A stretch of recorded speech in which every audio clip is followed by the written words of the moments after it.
Darkly Splendid Abodes, the official podcast of Toronto Thelema, exploring, if you will, practical philosophy, from science and the workings of the mind to spirituality, esotericism, and magic.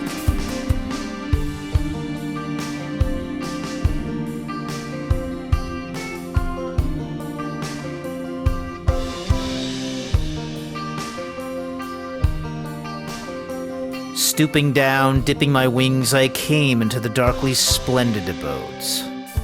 Warnings about the dangers of magic practice and the preference for the apparently safer path of mysticism were as present in Crowley's day as any other. We'll take a deep dive into Crowley's rebuttal in his paper, The Dangers of Mysticism, and we'll compare with a more modern paper from a famous scientific publication. Do what thou wilt shall be the whole of the law. Love is the law, love under will. Well, welcome back. We are, as you so cleverly discerned, or as you noticed, we are going to be... Cleverly speculated. Cleverly speculated. We are on our penult episode for this season. So today we're going to be discussing a mercifully short paper called... that makes it sound like I didn't like it. I got a lot. We could practically just read this from front to back on air if we wanted to. I got a lot of life stuff going on now, so it's just easier to do research on a short paper. I don't mean it's mercifully short, like it's a drag, but a mercifully short paper called "The Dangers of Mysticism" by A1 Aleister Crowley, which is affectionately inscribed to Arthur Edward. I made a joke about finding that funny earlier, and now I think it's funny. Affectionately inscribed to Arthur Edward Waite. So I think every time I read this paper, I'm surprised by the content. I think I expect it to be more esoteric than it is. But actually the criticisms he's making of mystical schools, while accurate, I seem pretty, superficial to me. Does that track with what your experience? Yeah, I mean, I picture this paper being... Do I picture it being snarky? I guess it's just really the inscription to...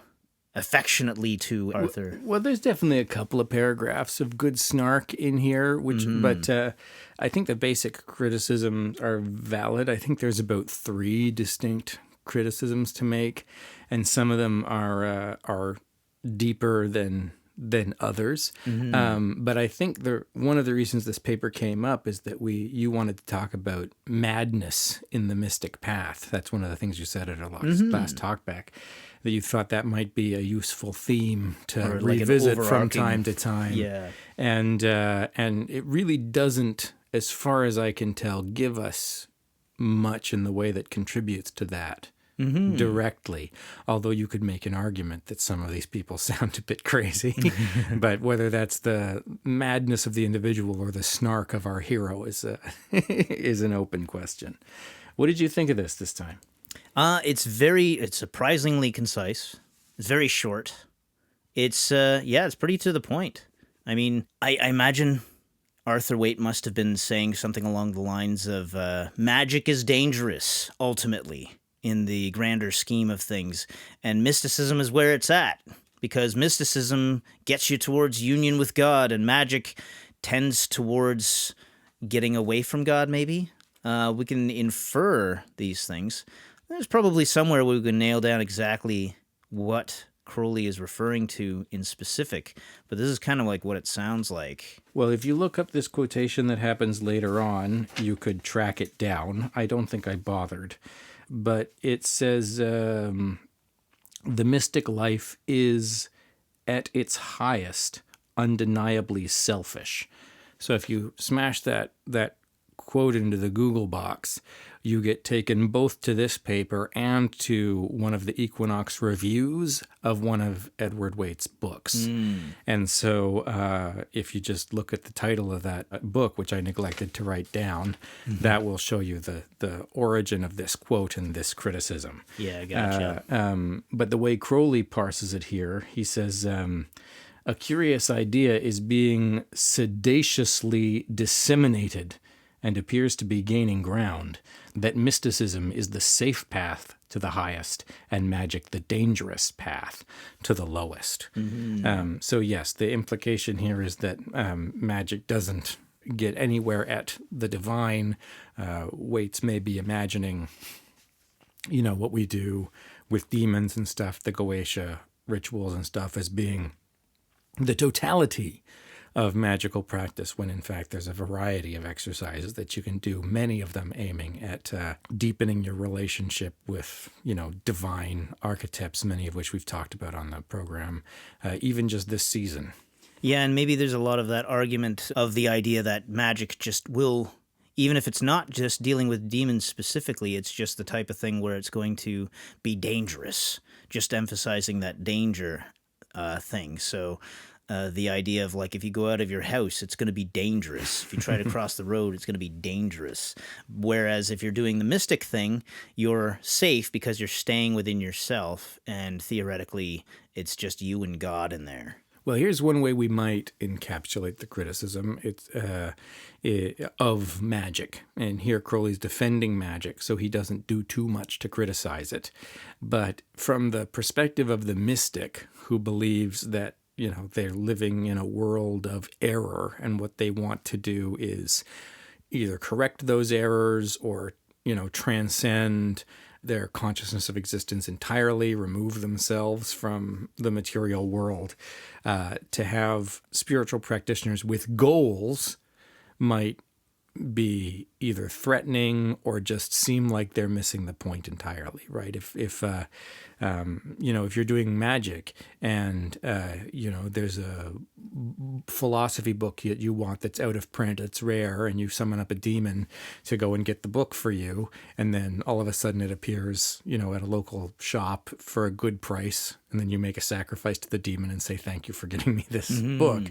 The question of the demonic entity is almost a side point, right? The main thing is, here's a guy who wanted something and tried to get it. When a lot of mystic practice is oriented around escaping these kinds of desires.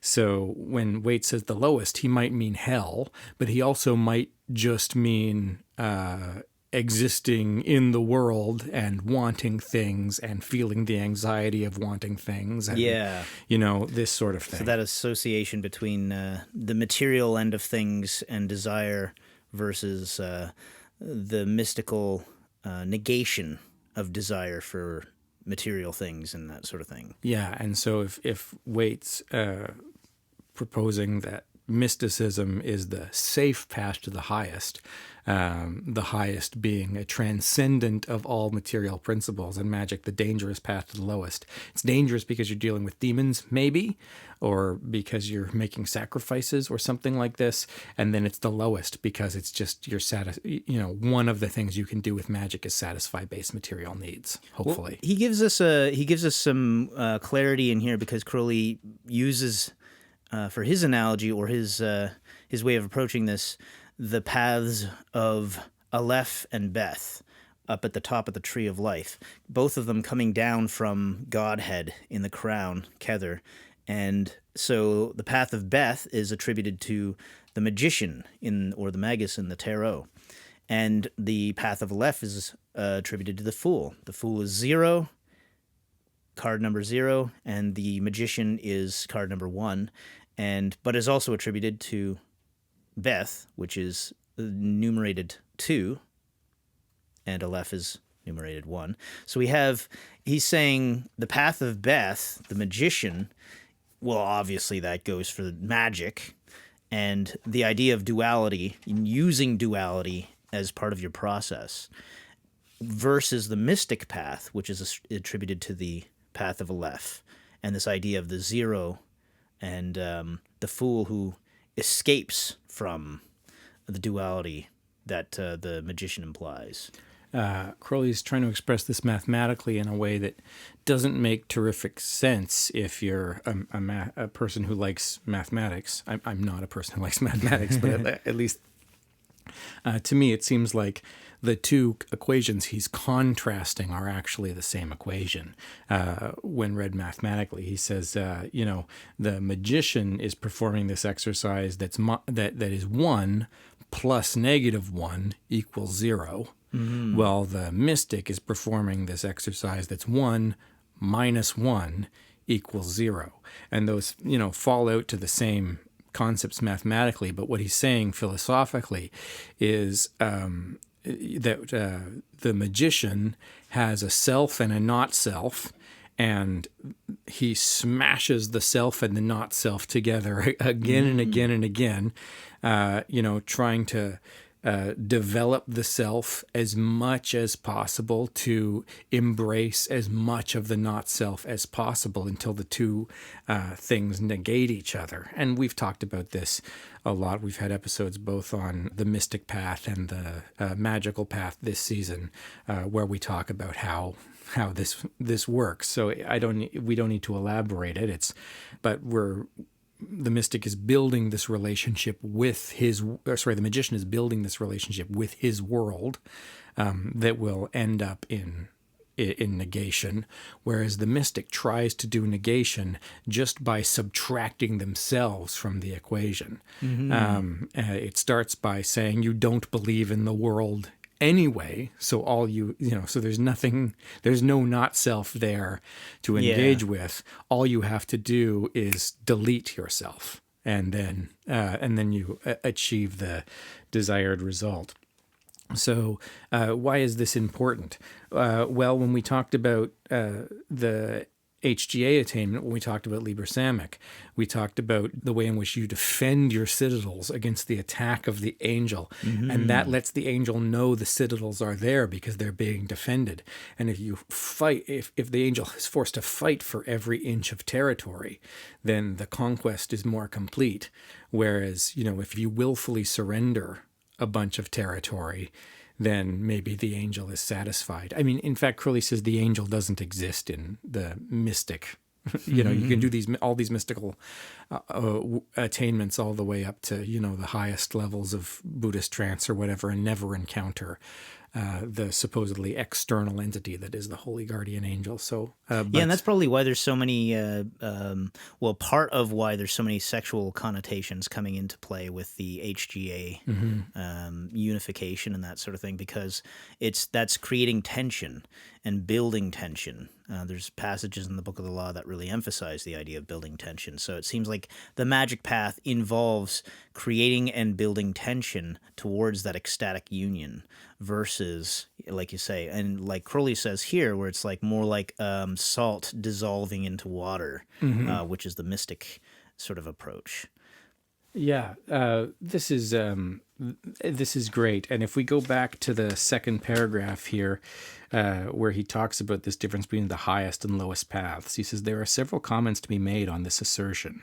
One may doubt whether anything worth doing at all is free from danger. So remember, this paper is called The Dangers of Mysticism, and Wade is saying that magic is dangerous while mysticism is safe. So Crowley isn't going to say that magic is safe, but he is going to talk about some of the things that make mysticism dangerous. And he's going to emphasize the fact that nothing worth doing is without danger. Yes, we're wondering about whether anything worth doing is free from danger. One may wonder what danger can threaten the man whose object is his own utter ruin. And so I think this works two ways. One being that, if magic really is a path to the lowest, like if we're black brothers trying to, who are only going to end up destroying ourselves, what danger could we possibly face? Like if some of the goal is self-destruction, then how could we say, we're unsafe? We're unsafe.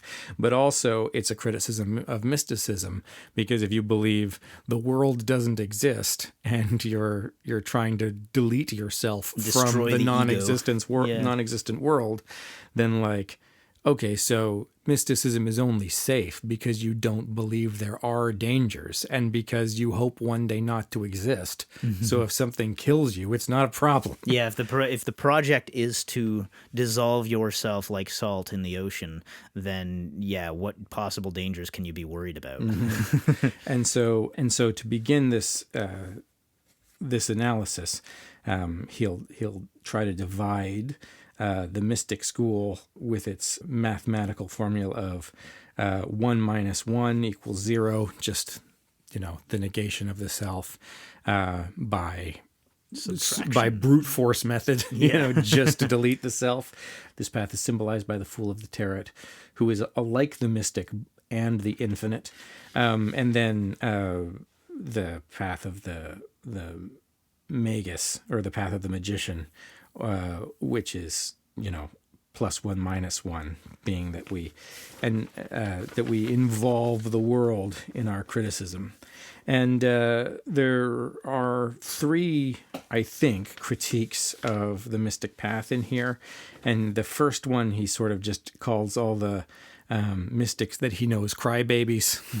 And we'll come back to that in a moment. But since we're already talking about the differences between magic and mysticism, the second thing he says is that magicians cannot possibly misunderstand their circumstances, their attainments, their successes and failures, because they're always coming up against material obstacles that they recognize as material, that they have to try to overcome. If you call a demon into the triangle and tell it to get you your, rare philosophy book, and then you don't get the rare philosophy book, you have to realize somehow that the magical operation failed, and you have to regroup and reformat it. Not only that, but you're specifically using the belief in self and other in your equation. So, what that does is, if you have discrete, separate ideas of things, whether or not you're ultimately believing in that not being illusory or whatever, if you're at least tentatively believing in that, that's a corrective for any of your own bullshit. Whereas if you're kind of negating all of that continuously, and you're insisting on just the illusory nature of the world around you and that sort of thing, then you can very easily start believing your own bullshit. You and I have both met numerous people, I think, who have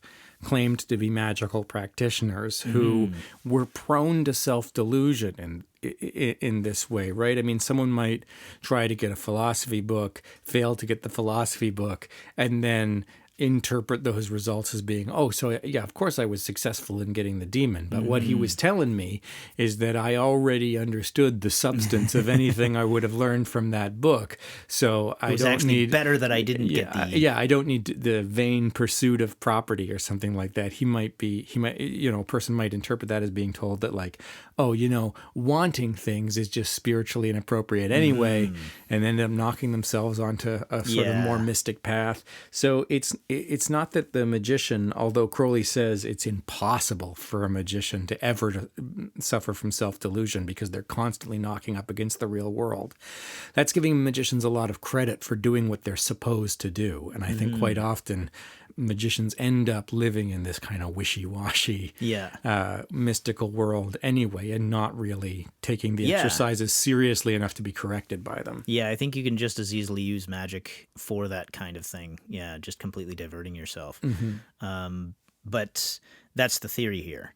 So it's the idea of, like, being able to constantly check back in. And that's something, meditating on this piece and deciding, wait, okay, which group do I actually fall into? Do I actually, do I fall into the group that I believe I fall into, or am I actually falling into this other group of, the way he's describing mystics, where their union with the divine could just as easily be them getting fooled into union with a demon of some sort, a devil of some sort. Actually, that idea brought to my mind, well, when I first got into Buddhism, a little bit of an aside, but when I first got into Buddhism, it was through Zen Buddhism. And my association with Zen Buddhism and Japanese Buddhism was a lot more atheistic rather than what I would later discover in things like Tibetan Buddhism and Hindu Buddhism, which is much more, there's a lot more divinity involved in those things. So I was kind of surprised when I worked my way over to some of those ideas and saw a lot more of the theism at work. Versus what I pictured as this sort of atheistic point of view in the Zen Buddhism. And so the way he's talking about mysticism here is very much about the, like Christian mystics would fall well within his purview of criticism in this paper, where it's mysticism in order to unify yourself with God, where as opposed to something like Zen Buddhism, the way I envision it, which is mysticism basically just with that pursuit of achieving a certain state of mind, but not with that express goal of like unification with deity per se. Yeah, that's interesting because we're reading the paper a little bit differently. I, even though, yeah, like Christian mystics and stuff, he goes to scripture a few times in here. It talks about Paul's letters to the Galatians and talks about the gospel of, I think, Matthew, where he says, by their fruits ye shall know them and stuff. I think that's from the gospel of Matthew. I'm reading that as inclusive of atheistic paths because the fundamental idea, at least the way he seems to be approaching it, is saying like the world doesn't exist, so I don't need to engage with it. It would be better if I didn't exist either. And then the success in both the magical path, as he's saying it, and the mystical path are both represented by this big zero, where both the subject and object are obliterated. It's just in one case there's no object. Just the subject tries to obliterate itself. I think that's a good description of like what probably is actually the case. But I think what happens here is it might be interesting to look at this comparison because of the fact that if it's unification with God, and it's just going inside yourself to unify with God, yeah, you could very easily. This is where you could get hoity-toity about your successes here. And this is where he's making his criticisms of some of these people, as you put it, like calling a few people crybabies, where it's he's referring to these other people who are specifically self-averred mystics. And he's pointing out their very kind of puerile and reactionary attitudes towards any kind of criticism and that sort of thing, and pointing out, okay, if this is really the results of somebody who's serious about unification with God, then what does that say about their God? So yeah, here let's read a little bit of this. Let's read the crybabies section just because it's fun and because it'll give us some more to chew on here. Crybabies 1.1. Yeah, so starting in paragraph 6, he is like a grain of sand cast into the sea. The process of dissolution is obviously easier than the shock of worlds which the magician contemplates. Sit down and feel yourself as dust in the presence of God, nay, less than dust, as nothing. This is where you're getting this deistic idea from, right? Is the all-sufficient simplicity of his method. Unfortunately, many people cannot do this, and when you urge your inability, the mystic is all too likely to shrug his shoulders and be done with you. Apart from this question, it is by no means certain that the formula is as simple as it seems. How is the mystic to assure himself that God really is God and not some demon masquerading his image? We find Gerson sacrificing Huss to his God. We find a modern journalist saying the mystic life at its highest is undeniably selfish. That's weight. We find another writing like an old lady who ended her criticism of the universe, there is only Jacques and I'll be saved, and I'm not sure of old Jacques. We find another who at an age of 99 foams at the mouth over an alleged breach of her alleged copyright, and we find another so sensitive that the mention of his name by the present writer, if I say this guy's name, it induces an attack of epileptic mania. If such really are united with or absorbed in God, then what of God? We are told by the Galatians that the fruits of the Spirit are peace, love, joy, long-suffering, gentleness, goodness, faith, meekness, temperance, and somewhere else by the fruits you shall know them. Of these evildoers, then, we must either think that they are dishonest or have never attained at all. So here's the question is, if you really believe, that you don't exist, that nothing exists, and now you've successfully dissolved, you've become aware of that fact of non-existence, that you've successfully removed yourself from the equation and attained this sort of non-desiring state, or this recognition that the real world is nothing like what we see, then why are you getting yourself tied in fits? Like, how are you allowing yourself to be so offended by the illusion around you? Yeah, by the interplay of normal people who don't exist arguing about things that don't exist, and including these ideas of Christian virtue, goodness, faith, meekness, temperance, and somewhere else by your fruits you shall know them.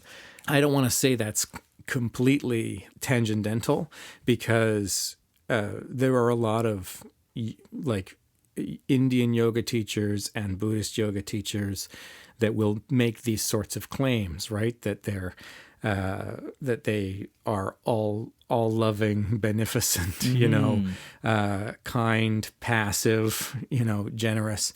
But it's not like they're infinitely generous and just giving all of their money away to charity or something, right? Like, Buddhist monks are objects of charity. Like, they live on the gifts of rice from the community. The monasteries are self-sustaining. And then when you actually go into practice with one of these people, quite often they bully you. And the reason they bully you is to admonish your ego, so that yourself is deleted. It's one of the correct things that they do to practice, to try to, degrade their the sense of identity of their followers, so then the followers can more easily practice yoga and delete themselves. So the love that they're expressing is very, very different than what the Christian mystic would mean by, well, he's using as examples gentleness, Gerson, goodness, faith, right? Yeah, he's using Gerson and Huss, and I want to know if you found anything about Gerson. and Huss. So Huss was kind of a precursor to the Protestant movement. I think it was like maybe 100 years before or something like that. Maybe not that much even, but he was kind of leading a bit of a revolution against the perceived evils of the Catholic Church and the papacy. Not to the point that, Martin Luther would later on, but to the point where it was trying to seek reforms to things like selling of indulgences and all that sort of thing. And Gerson was also looking for reform, but not nearly to the revolutionary extent. And so Gerson was behind the forces, well, not behind, but supportive of the forces that eventually led to Huss being burnt at the stake. So, and hence Crowley saying here that Gerson sacrificed Huss to his god. Yeah, I was able to find a little bit about Huss, and but I didn't understand how Gerson was involved in that, so that's helpful. What about the 99-year-old woman who is freaking about violations of her supposed copyright? Do you have any guesses about who that might be? Not offhand. Yeah, I wasn't able to figure anything out about that either. My assumption is that it's a reference to Madame Blavatsky, maybe.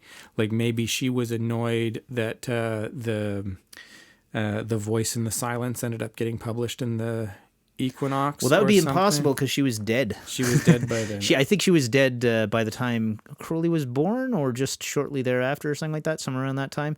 But yeah, I know what you mean, though. But I wouldn't be surprised if it was somebody in the theosophical circles. I thought they met. They didn't meet? No, not as far as I know.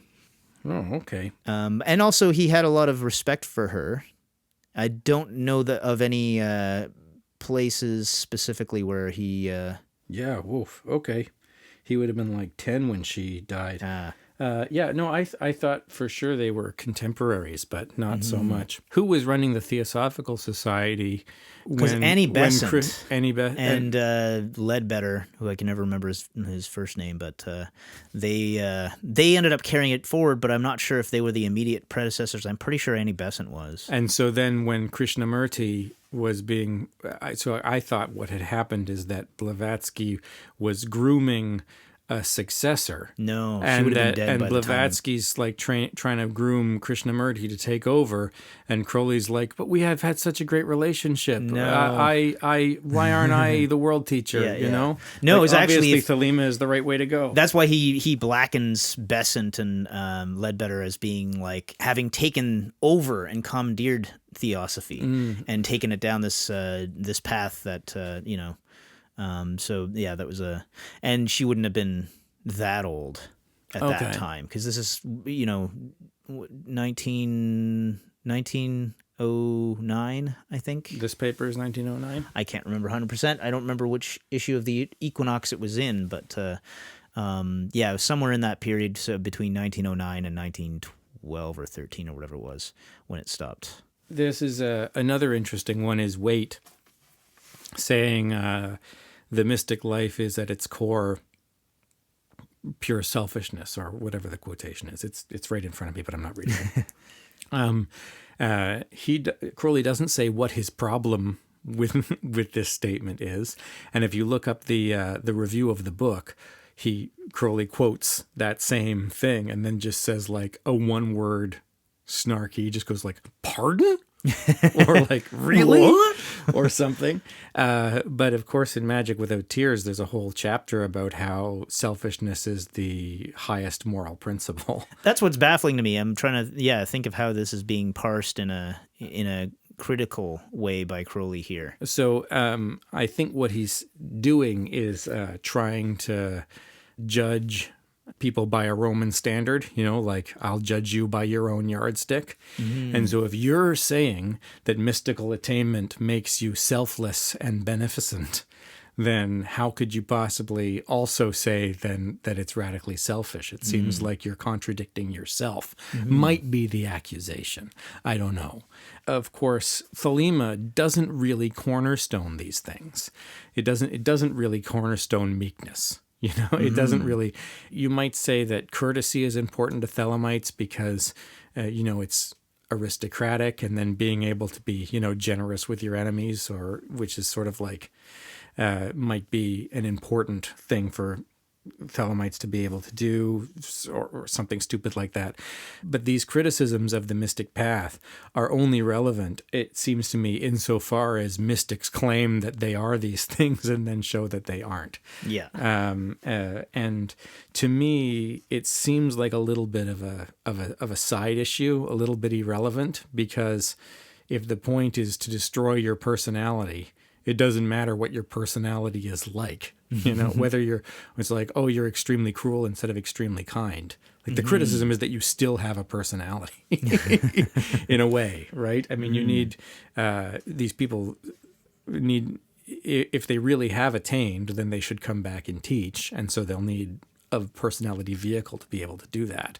But Crowley wondering whether or not they've attained, because they seem so invested in the real world, is a fair thing to wonder. Well, this is an interesting paper in that light as well, in terms of there's I think a lot of the ways in which we think of Thelemic morality tend to be what you're describing, and I think a lot of it heavily comes out of the Cefalù period, I think, which was Crowley in a very particular frame of mind during that whole period, and with a very specific tone to his output.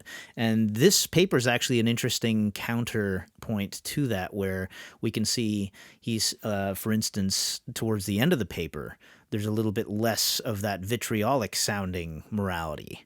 And I'm just going to go ahead and read this paragraph. Why the hell not? Yeah. And the subtlety of the devil is shown particularly in the method by which neophytes are caught by the Black Brothers. There is an exaggerated awe, a solemnity of diction, a vanity of archaic phrases, a false veil of holiness upon the unclean shrine. Stilted affectation masquerades as dignity. A ragbag of medievalism apes profundity. Jargon passes for literature. Phylacteries increase about the hem of the perfect prig, prude, and Pharisee. Corollary, and incidentally, I that sounds like it's describing a lot of the Thelemic, a lot of the Thelemic people that I can think of. Corollary to this attitude is the lack of all human virtue. The greatest magician, when he acts in his human capacity, acts as a man should. In particular, he has learnt kind-heartedness and sympathy. Unselfishness is very often his long suit. Just this the mystic lacks. Trying to absorb the lower planes into the higher, he neglects the lower, a mistake no magician could make. And I think that's kind of interesting, framing sympathy and kind-heartedness and unselfishness as being some of the virtues displayed by a magician who knows better, presumably because of the way in which the magician interacts with the world. But this is not the type of these are not the types of traits we would associate with Thelemic virtues based on a lot of the way that Thelema is represented. Well, we do know that Crowley thinks of himself kind of in this way, right? We think that he thinks his teaching is generous. He thinks he gives a lot of himself to people. And in a way, he's been unselfish in his sort of devotion to the magical path. People say he lost 2 fortunes or something like that. I don't know where he got the second fortune from. I don't remember. But he gave up 2 fortunes, publishing very, very fine volumes at cost, so that unless he completely sold out, he lost money. It couldn't have cost no money to run the Abbey at Kefaloon, and by the time he's at the end of his life, you have letters of him, writing his students in America begging for food. Send me a gift basket with chocolate and not canned meat, please, because we're starving to death over here in London under the air raids. But we don't have to eat in an undignified manner. Yeah. So it's not radically inappropriate for him to think of it's not unusual for him to be saying that he thinks of himself as like really quite generous. But the unselfishness thing is actually a contradiction, right? Because he would say maybe that he's doing these things motivated by selfishness, because it's his true will to teach the next step, and he wants Thelema to be propagated. So he is being patient with his students so that happens, and we all have selfish goals that for the sake of which we act unselfishly, to be in community with other people. Yeah, in the framework of this paper, it seems like the term unselfishness must be getting used in that ultimate paragraph in reference to the quote which he is criticizing. Yeah, which is that mysticism is ultimately highly selfish. Yeah, which I think that it is. I don't think Waite's wrong about this. I think, you orient yourself towards your own salvation. And if you don't believe in the world, you think that the world is all suffering and that it doesn't exist and that it's just an illusion designed from some demon named Maya to confuse you, and that you want out. It's not important. You may pray for the liberation of all beings, but what's most important is not that you bring everyone with you. What's most important is that you get out. And it's seen as an ultimate sacrifice to become a bodhisattva, to make that attainment and then decide, no, I'm going to stick around and work towards the liberation of all beings. It's like, how could you? It's seen as amazing. How could you even do that? You were out. Just get out. So this idea that people doing this work. I mean, we're going to discuss, hopefully in the second hour of this, we'll have a little bit of time to discuss some of the way modern people think about this. And it is very much in the way Crowley seems to be talking, where it's like, well, if you were really holy, you'd be also nice. And it's just not the case, you know? You know, like when Yoda is like bullying Luke and R2 and stuff like that, the attitude of that curmudgeonly hermit that's a tradition of stories about people who like bully aspirants to make sure they're serious before they decide whether or not to take them on. And then, you know, once you're in the ashram, you can end up doing like slave labor or, you know, be totally cut off from the outside world because the guru is trying to help you destroy yourself. I mean, it sounds pretty much on par with if you picture military life. And I mean, for a much different purpose, but with the same idea that discipline is how you make the soldier.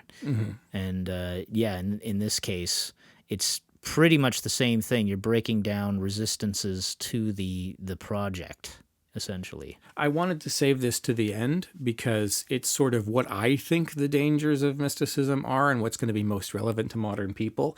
But I'm glad you read that paragraph because it gives us a chance to talk about it, where he says, you know, there's so much superficial kindness and superficial finery, and actually the person doesn't carry kindness in their heart, and the secrets hidden behind the veil. You know, no matter how nice the veil is, if the secrets aren't secrets, then it doesn't. Yeah. And so we can think about the way in which this kind of meekness that actually is part and parcel of the mystic path, right? You start to lose yourself and lose yourself and lose yourself and lose yourself. And so if you end up with a guru who has not really attained, or a guru who has duplicitous goals, like maybe they just like being waited on by large numbers of chila, then you can end up in a very, very difficult situation indeed. I mean, I remember a chapter of Yogananda's autobiography of a yogi where he's saying that I think his master was named Sri Yaktaswar or something like this. So Yaktaswar is hosting a banquet for a whole bunch of, maybe high-ranking Indian political people. They're coming to the ashram to sort of, meet Yaktaswar, and he's hosting a banquet. And Yogananda is tasked with single-handedly preparing all the food for like 50 people, making this beautiful vegetarian meals.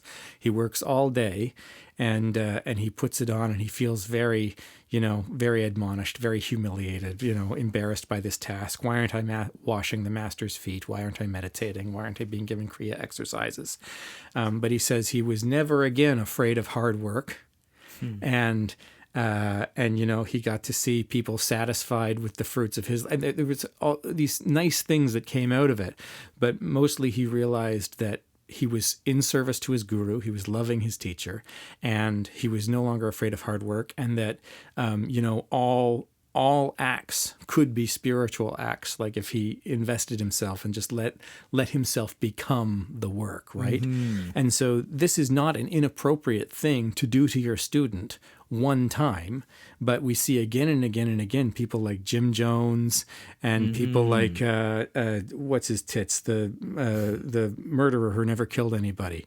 Charles Manson, and the FLDS, the Twin Flames cult, all these people, Scientology, all these people end up encouraging their students to work hundreds of hours a week with no sleep, virtually no remuneration, under the pretext that they're humbling themselves for the sake of the path, and all doing it while smiling, right? Yeah. Oh, it's so generous of you to be giving of yourself in this way and dedicating your God-given talents back to God, and it's nice of you to be small and meek and humble and just do what you're told by the guru, who is the smallest and meekest and most humble, when in fact they're monsters who are raping people and, beating people up and using all sorts of swear words behind closed doors.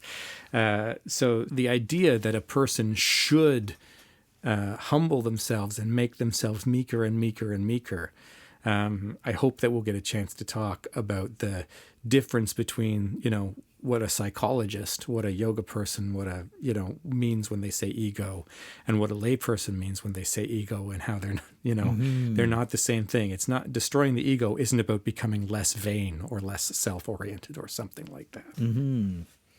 Yeah, and I think in that last paragraph, that's one way that we could frame that maybe Crowley wasn't framing things at the time, is the idea of projections. Mm-hmm. So having the cult leader is the easy example of that, where you have the cult leader and everybody's projecting onto the cult leader this kind of thing, which makes the cult leader no longer human per se. They become like Jesus, or they become like the savior, or they become just basically the object of worship. Mm-hmm. And that's the role of a guru in some respect or another, but it's obviously a very dangerous kind of game going on here, and it's one that I think, I don't know if I can count that many people that I've met who have been in that kind of a position who haven't succumbed to the seduction of being in that role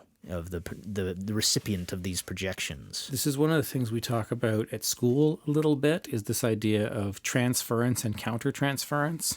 And so if a patient says to the therapist, "Oh, you remind me of my dad," that's transference. You're taking the feelings of one authority figure and putting it on another perceived authority figure. You're transferring those feelings. And Crowley actually does talk about counter-transference, which is where the therapist does the same thing to the patient. "Oh, you remind me of the first person I ever slept with." Like, "Oh, now I'm getting excited every time I see you." That's bad for a therapeutic relationship. And Crowley says one of the reasons Babylon is seen as a whore, or at least the mother of harlots, is that in a prostitute, you see the reflection of yourself.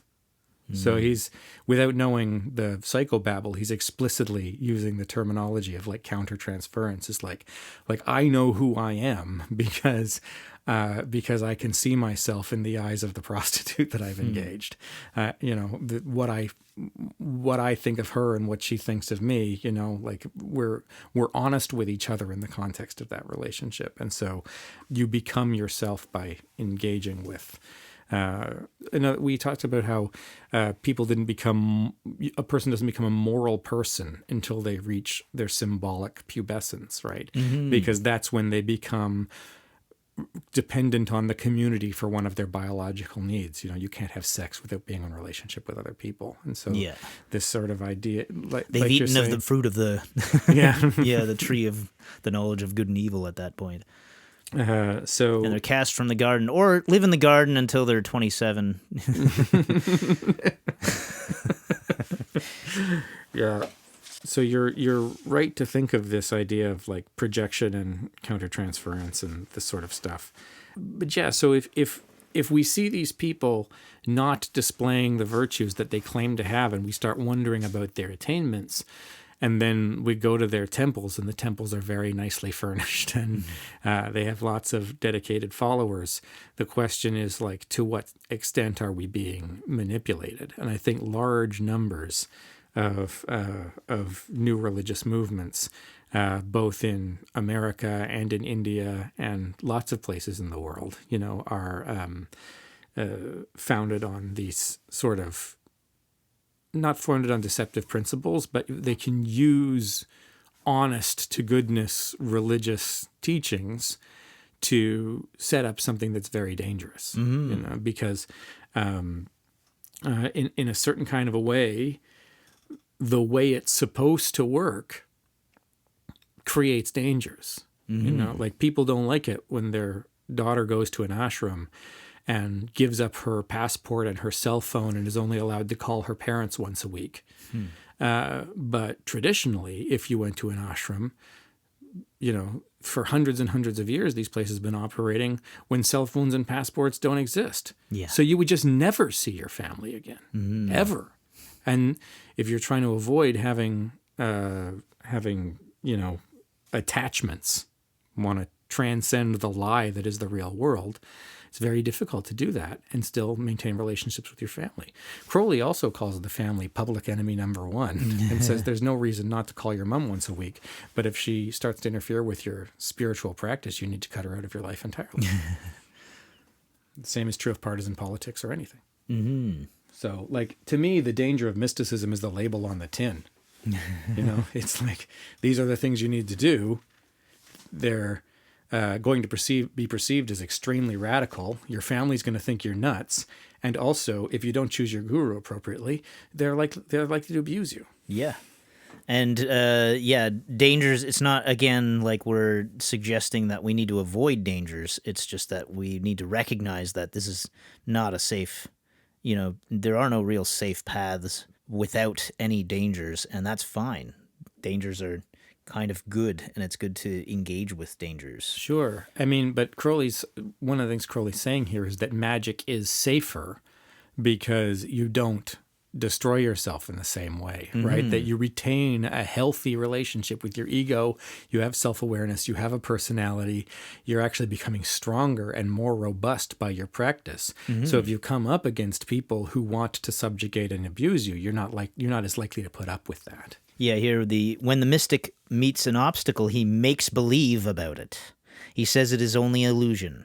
He has the morphinomaniac's or morphinomaniac feeling of bien-être, the delusions of the general paralytic.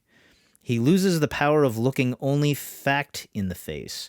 He feeds himself on his own imagination. He persuades himself of his own attainment. If contradicted on the subject, he is cross and spiteful and caddish. And again, this doesn't just sound like mystics. It sounds as much like people who are into magic as it does people who are mystics. Well, if the evidence of success in your path is only that you want for nothing, like if that's what nibbana is, the state of wanting for nothing, then you can just pretend you don't want things, and that's why you don't have things. Like I work a part-time job. I can't afford to go on dates or to own property, but I can afford a meditation cushion, and I can sit here and tell myself that I don't want things, which is why I never try to get a better job or never try to improve my circumstances at all. And in fact, if I did try to improve my circumstances at all, that would be vain. And you're right. Plenty of magicians do this. They go like, "Oh, I just have other goals." Somewhere Crowley says, "Why aren't all magicians rich?" Well, it's just because you don't understand what magical goals are. And so magicians can delude themselves in the same way. But and it becomes just another reflection of that, what Nietzsche described as the transvaluation of values, taking what are considered values and flipping them on their head in order to empower yourself.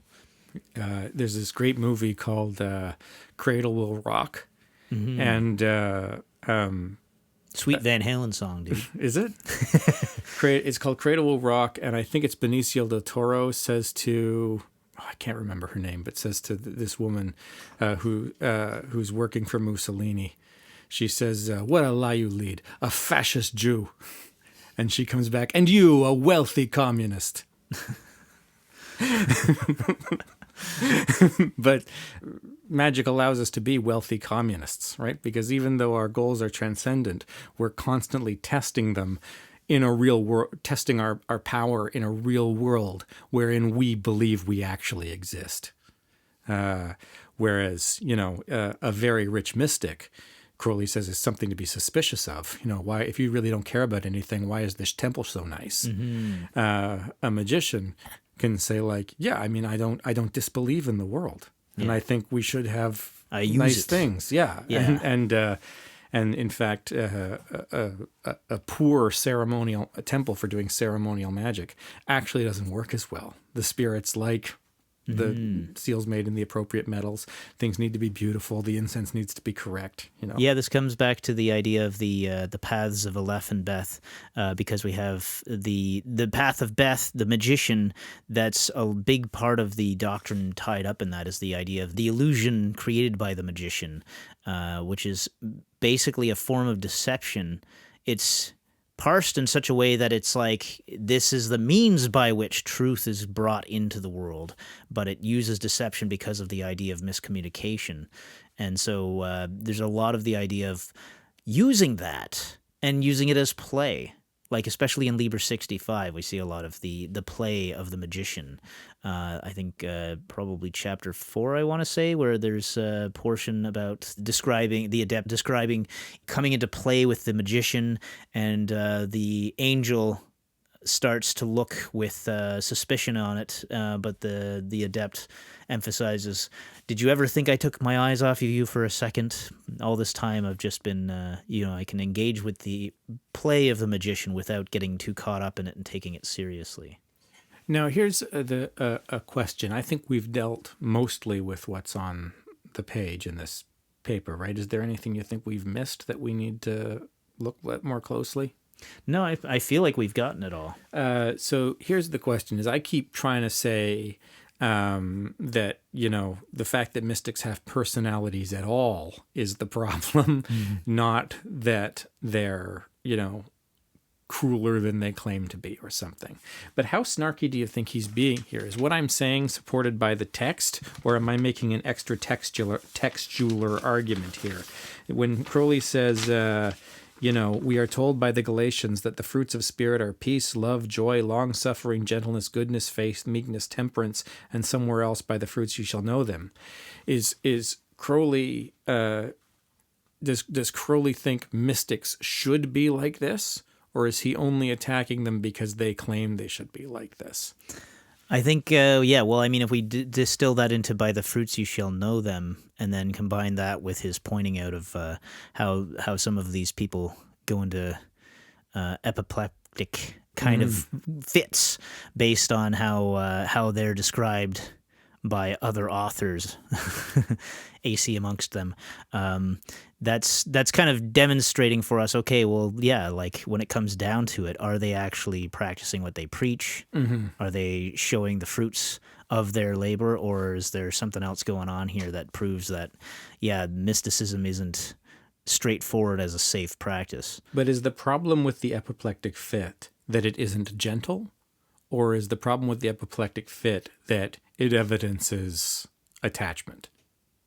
What does it say in this paper? Because I just want to make sure I'm getting, because when we move on to the next thing, I'm going to have opinions about it. And I want to make sure I understand whether this paper is radically different than the one we're going to talk about next, or whether it's kind of the same criticism. Well, I would say the where he's pointing out the ideas of the Black Brothers coming into this paper is probably elucidating that best. Okay. Because of these, referring to the Black Brothers of the Left-Hand Path, of these, the most characteristic sign is their exclusiveness. We are the men. Ours is the only way. All Buddhists are wicked. The insanity of spiritual pride. This is interesting. I wonder if if the Black Brothers, he has a different idea about them here. You said 1909, you think maybe? Yeah. Around the Equinox era. Yeah. I wonder if he has a different idea about Black Brothers in this period than he will I'd say undoubtedly, later on. because he would have been more deeply informed much later. It sounds like he means like the Black School of Magick more than he means the Black Brothers of the Left-Hand Path, or even that. It seems like he's, or maybe it seems like he means black magicians, or just people, or sorcerers, or just people that are sort of bad dudes. Well, I could say it was the Black Brothers of the Left-Hand Path because of the fact that this is like, we are the ones who have the true path. It's grasping. It's holding on to the ego. It's not letting go. It's not being able to acknowledge the fact that you are actually just part of the overall pattern of things. It does sound a lot like the cry of the Black Brothers, which Crowley says is "I am." We are the true. It's we are is almost I am. So yeah. Okay, so that's that's interesting. So the other thing I wanted to do, and we don't have to go through this whole paper with a fine-tooth comb because it's long, and I don't really know how helpful it's going to be in terms of getting to the bottom of the real dangers of mysticism. But I thought it would be cool to talk about the way some of this is approached in the modern period, 110 years later. And this is an article from the Scientific American. From the magazine. Thank you. From the magazine that is called Scientific American, by a chap named Scott Barry Kaufman, and he's written a paper called The Science of Spiritual Narcissism, which is a meta-study of lots of different studies of yoga and other types of spiritual disciplines. At some points he talks about like aura seeing and different stuff like this. And basically the thrust of the piece is that these people don't seem humble. They seem more and more, he calls self-enhancement. So he says that it, rather than quieting the ego, yoga tends to promote something called self-enhancement. And the reason to do this is because I thought this was fairly representative of kind of the modern stance. It seemed like just the way people talk about spiritual practice everywhere, not people who are deeply engaged necessarily, but whenever just the sort of normal mind, naive rationalist approach to spiritual practice, the way Kaufman's talking about it here is, I think, the way a lot of people tend to think about it. And so this will give us a jumping off point from which we can maybe, I don't know. Did something happen to your voice? I don't know what you're talking about. Okay. I don't know what you mean by Sorry, that. please continue. I thought it would be a good way to sort of correct or like nuance some of the sort of standard narrative on some of this stuff. And maybe I'll just read the first couple of paragraphs and we'll go from there. A purported benefit of mind-body spiritual practices such as yoga, meditation, and energy healing is that they will help quiet the ego, in quotation marks, providing an effective antidote to the exalted self. Indeed, such practices do have the potential for such an awakening, allowing us to get more in touch with reality as it is right here and now, including the qualities we don't like about ourselves. Spiritual practices also have the potential to help us cultivate compassion, concern, and unconditional positive regard toward others. Things that can truly evolve our consciousness as a species. However, this is all much easier said than done. As has been observed by many spiritual leaders, spiritual practitioners, and psychologists over the years, the ego has an incessant need to be seen in a positive light and will eagerly hijack whatever flow of consciousness it can use for its own enhancement. And then here a little bit further down, psychologists have also pointed out the potential for spirituality to serve as a tool for self-enhancement. And just quickly, because I was confused by this, what he means by self-enhancement, it's a psychological term that talks about different types of motivation.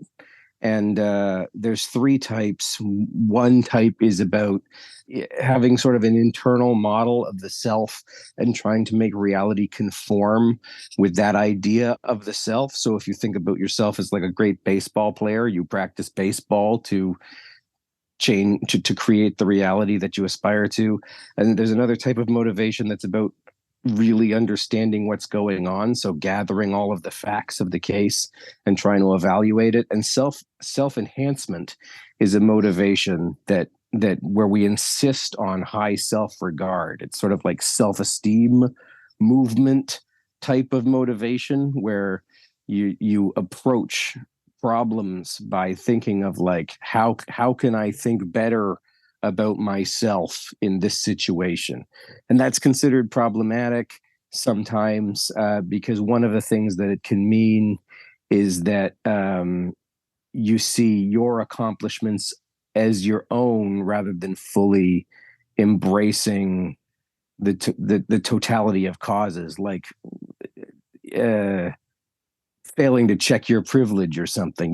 Like if you're very successful in business, that might be because of all the hard work you've put in, but it might also be partly because you came from a good family and your grandparents went to college and they paid for you to go to private school and whatever. So you're biased towards thinking about your accomplishments as your own accomplishments, and this is seen as like there's a spectrum, I guess, but it potentially becomes a little bit crazy or something. This sounds like hyper saturated with like a particular predisposition, a particular cultural predisposition, like deciding what you've already decided from the outset what is good and what is bad. Very, very good. Yeah. So aside from just defining that one specific term, we can go through these couple of paragraphs more closely. Yeah, spiritual practice have the potential to help us cultivate compassion, concern, unconditional positive regard towards others, things that can truly evolve our consciousness as a species. And so, yeah, what you're saying here is spot on. He's got the list of things that would help us evolve our consciousness already. Yeah. And these are things that, people already try to cultivate. Most people are already interested in compassion, concern, and like, if they see, if they're on the subway and some guy walks onto the subway and he smells really bad and it's unpleasant, people don't just go like, ah, like start screaming and they avoid embarrassing themselves and others by just treating this person the same way they treat everyone else, which is to ignore them. Or they might even, give this person some extra regard by offering them, some change, or just by quietly avoiding eye contact, or, giving them some, like, I can't remember the last time I seen one person give another person food. So that might be overstating it. But, the people do already go out of their way to have unconditional positive regard, and so I don't understand what we would need yoga for, like if these were the things that were truly evolving consciousness. I know as a the way he's species. describing the results of yoga. Well, I mean, this is what he's implying, is that those are the results, the purported results of the yoga. And maybe, to be fair, maybe the groups that are being used in this study, the groups that are providing these meditative exercises and stuff, and essentially they're drawing this survey from people actively participating in these groups. Maybe these groups are purporting, like, that is kind of like what they're claiming and that sort of thing. That's the one caveat. To say that it's yoga in general, that becomes problematic, not only because it's too narrow an area if they're just going by what these specific groups are talking about, but also because later on in the article, even for obvious reasons, he'll say that of course it should be stated that this is Westerners that were used in these studies, and we're not claiming that this is some kind of judgment of anybody aside from Westerners who it's okay to judge. Sure. Here's another thing that I think is kind of weird just about this introduction here. One purported benefit is that it will help quiet the ego, he puts in quotation marks. And then a little further down the page, there's some hyperlinks. And if you follow those hyperlinks, it takes you to another Scientific American article, also by our hero, Scott Barry Kaufman, where he talks about the benefit of yoga being that it quiets the ego.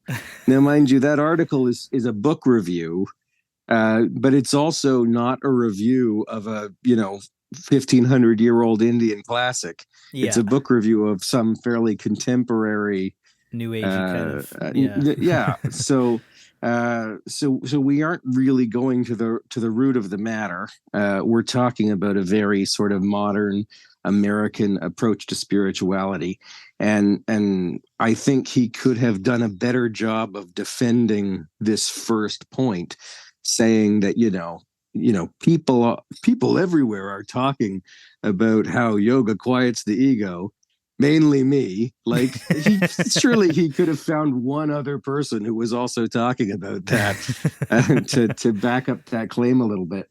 And I don't think as I say, I don't think it's an incorrect claim. I think this is one of the things people say when they're talking about the benefits of spirituality.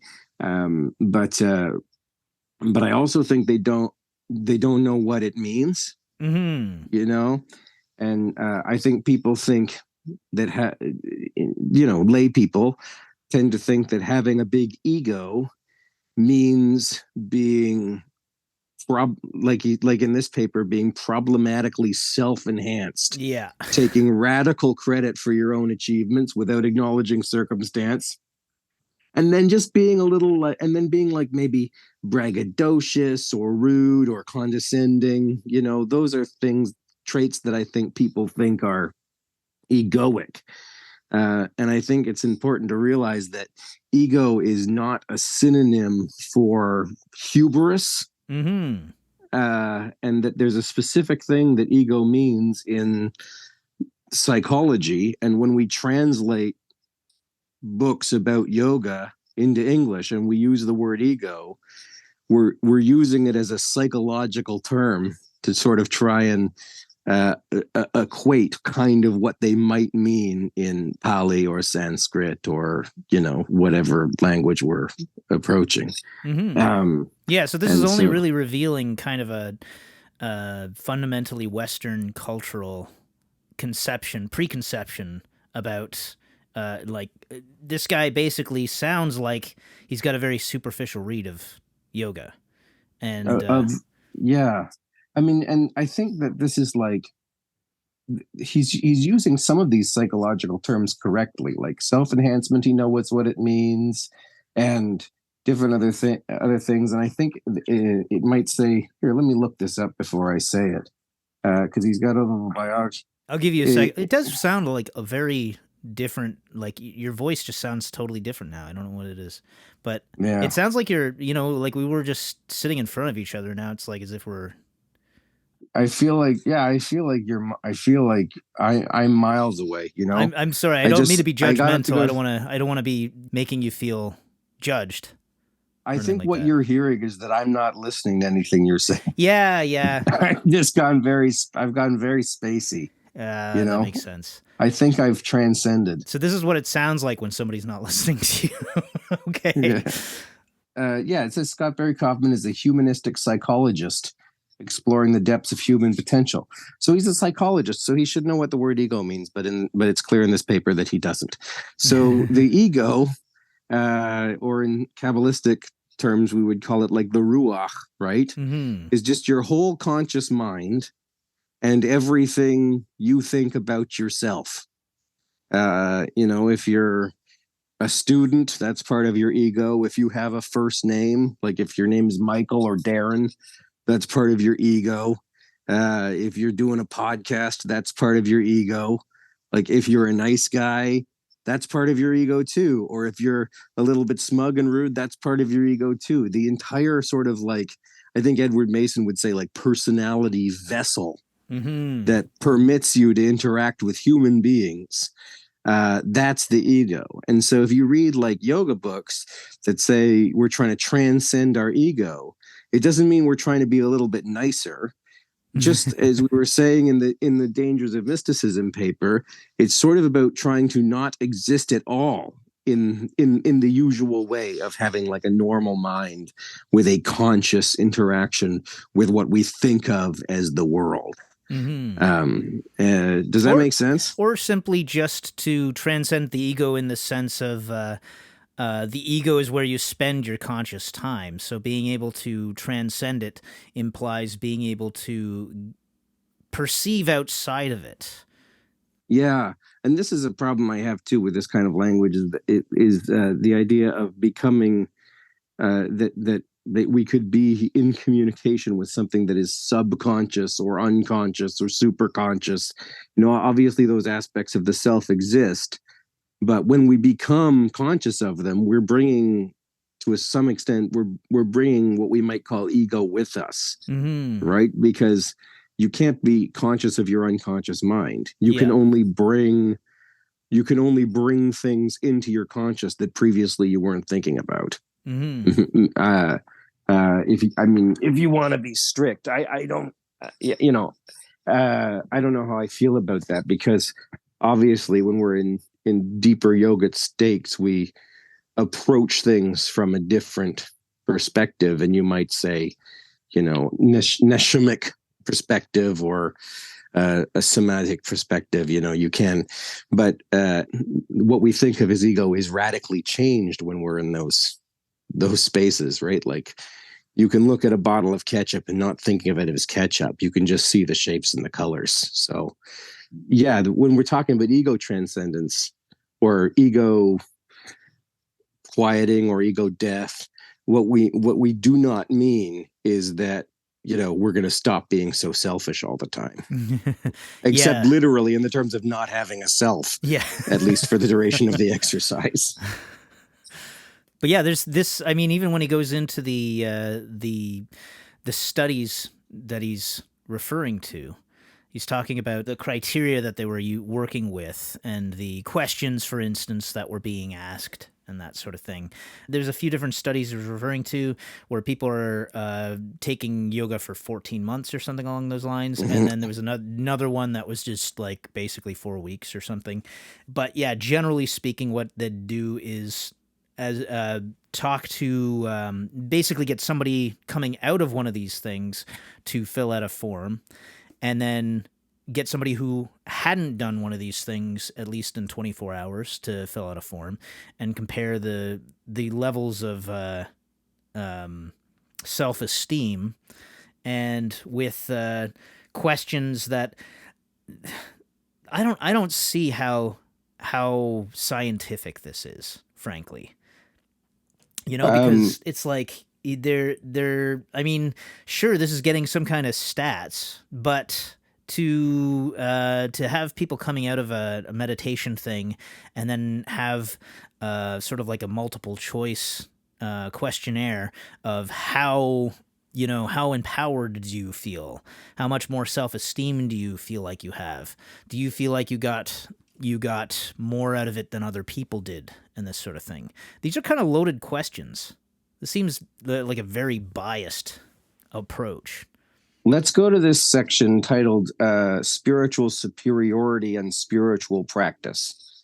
And there's 1, 2, 3, 4, 5, 6 bullet points here. And you and I can sort of discuss them in a granular way and see how we feel about this.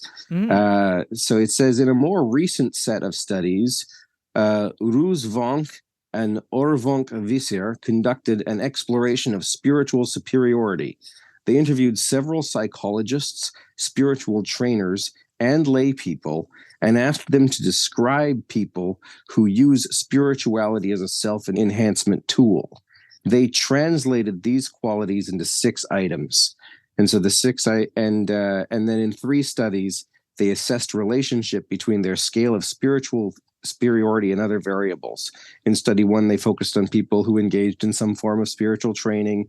In studies 2 and 3, recruited via Psychology magazine a broad audience interested in psychology and spiritual development. So they got all these people, some of whom were practitioners and some of whom were not, and they asked them sort of to rate themselves on some sort of scale on these 6 items. So, for example, I am aware of things that others are not.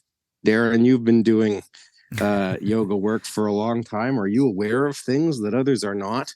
I should hope so. Otherwise, I've been wasting my time. When people talk about pranayama, let's say they talk about the let's say they talk about fire breathing. I am aware that this is called Kapalabhati. and other people who haven't studied yoga might not be aware Exactly. that that is called Kapalabhati. I teach guitar. I'm constantly referencing, like, using that as an analogy for things. I would feel the exact same way when it comes to, my knowledge of guitar. I know things especially studying it as a teacher of it. I would have, like, completely, knowledge that other people wouldn't have. That's how I make my living. And everyone is aware of things that others are not. And even if I'm choosing not to be snotty about this and think, it's called using the letter of the law to defeat the purpose of the law, let's say I do understand the question, even though it's poorly worded. Have I developed some deep spiritual sense, at least as compared to other people who are not practitioners? I mean, if I sit still for 20 minutes and monitor my thoughts, I spend a lot of that time, at deeper and deeper levels of thought, where it's not just my conscious internal monologue. There's sort of other voices and more going on. And so I'm at least aware that consciousness has these sort of onion-like layers. And that as you quiet the first 2 or 3 layers, other sort of quieter thoughts are available to be heard. And I don't know if large numbers of people who haven't seriously practiced yoga know that. I think they have an experience of this, and they get right stressed out, and they say, "Oh, I just can't stop my thoughts." They don't realize that they've accomplished stopping 1 or 2 layers, and that there's just more going on, and they need to keep working at it. So, even in these basic ways, I am absolutely aware of things that others are not, in terms of my approach to spiritual practice. Yes, this sounds extremely biased, even just from that one point. I am more in touch with my senses than most others.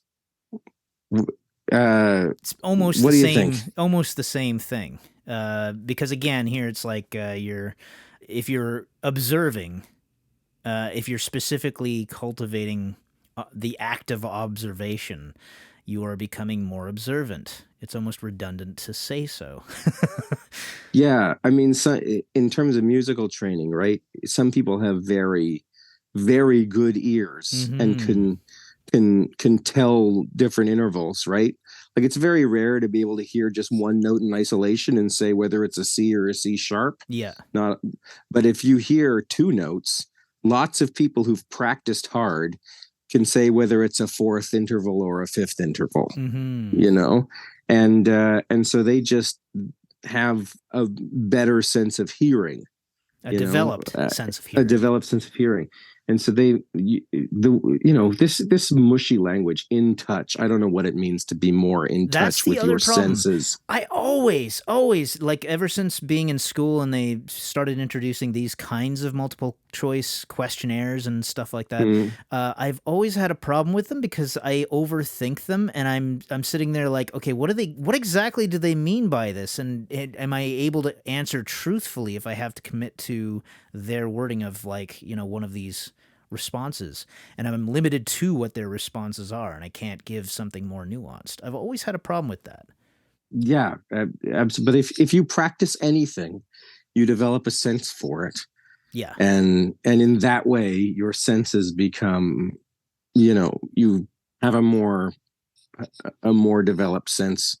There's neurological adaptation that means you're more sensitive in those specific ways. Yeah, and I mean, there's also in Liber O. I think it's in Liber O. It might be in Liber E. I always mix up sometimes, like, some of the things that are. I always sometimes. Redundancy. I often, there we go, will mix up which one has which exercises in it, but I think it's Liber O that has the.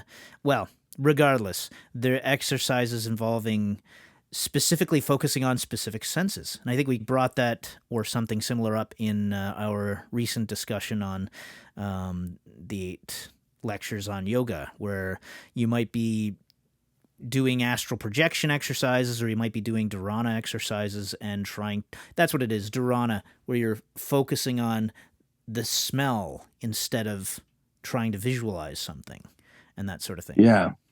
Or like you try to imagine a red triangle and have as few breaks as possible. There might also be trying to hear a waterfall and have as few breaks as possible. And this is the question is whether or not this qualifies as getting in touch with your senses. But if you were to ask someone clarifying questions, say, hey, can you tell me what this stupid survey means? They would say, just use your best understanding. Yeah. And you would have to say, like, yes, I am aware of things that others are not. I am more in touch with my senses than others. I am more aware of what is in heaven and earth than most people. Oh, no.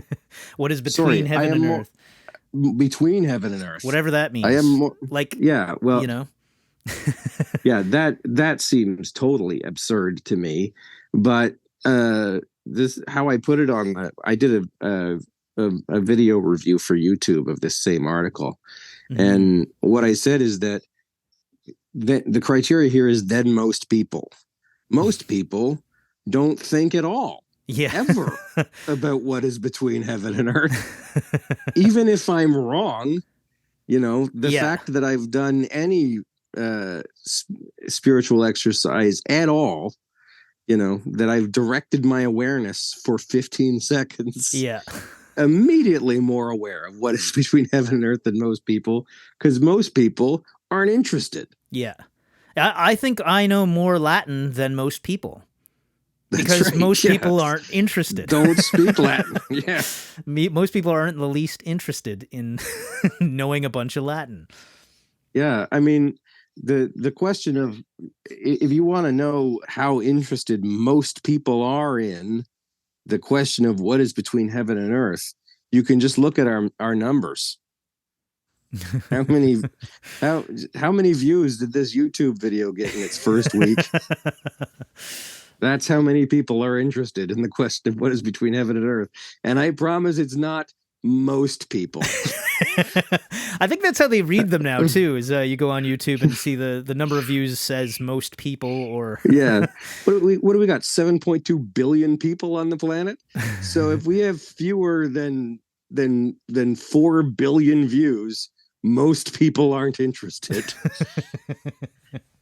and if most people aren't interested in what we have to say, then we are aware of things that others are not. Incidentally, I like that you've just shown your age by claiming that 7.2 billion people are on the earth. I think that was like a stat from the 90s or something. The last time I checked, it was 6.4. Oh, really?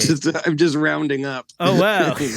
I thought it was like some ridiculous number beyond that now, but now I thought the last time I talked about this, I said 64 billion. That might be a little bit. And then I looked it up and thought that's really wrong. That's like wrong by a factor of 10. So, I think it's like 7 or 8 ish, but I don't know. It wasn't one of the things I prepared for this conversation. No, not relevant, but yeah. Again, here's just another stupid one. Because of my education and experience, I am observant and see things others overlook. That's what education and experience are for. Yeah. Because of my background and experience, I am more in touch with my body than other people. Well, this could be something. I mean, if you talk to someone who's into crystal therapy, and they say they're more in touch with their body than other people, you might go, but if you talk to someone who's just fresh out of a hatha yoga class, then they are absolutely, and their thighs are burning or whatever. I would tend to believe them, without questioning. If I had to close my eyes and point to my antecubital fossa. Watch your language, young man.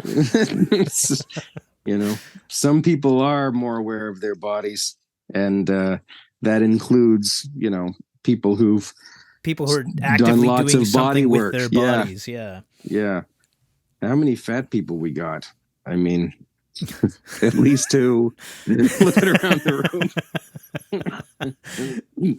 these guys, I've done a lot of spiritual work, and I can admit that the people I've known who've been professional yoga teachers way more in touch with their bodies than I am. So that's fine. The world would be a better place if others had the insights I have too. This is a weird one. Yeah. And what do you think of this? Well, I think the problem is you could ask people who have nothing to do with yoga this question, and it could be quite telling. So I think it's tells us more about the people asking the questions than it does about the people being asked, because I think most people you walk into, like you run into in the street, if you were to ask them, would the world be a better place if others too had the insights that you have right now? I think most people are probably going to say yes, even if they say no just to save face and look like they're not being smug. You're a music teacher. Mm-hmm. How many jobs in music do you think there are? Are there lots of jobs in music? Oh, there's got to say be, as opposed to finance. No. Yeah. Let's say you came into a bunch of money and you wanted to set up what do they call it? Like a scholarship program at your local high school to just give a bunch of money to successful students. What sort of scholarship you're going to set up? You're going to set up scholarships for successful kids that are doing well in finance classes? Probably not. No, you'd want to give money to the successful music students, right? Well, probably. I'm pretty. I'm a jingoist in that sense. unlikely to give money to the local high school. That's fine, but I mean, if you're just following the hypothetical, I met a guy once who was like really he was a great athlete, and he was really interested in community development, and he just loved going to high schools and coaching sports and participating in setting up sports programs.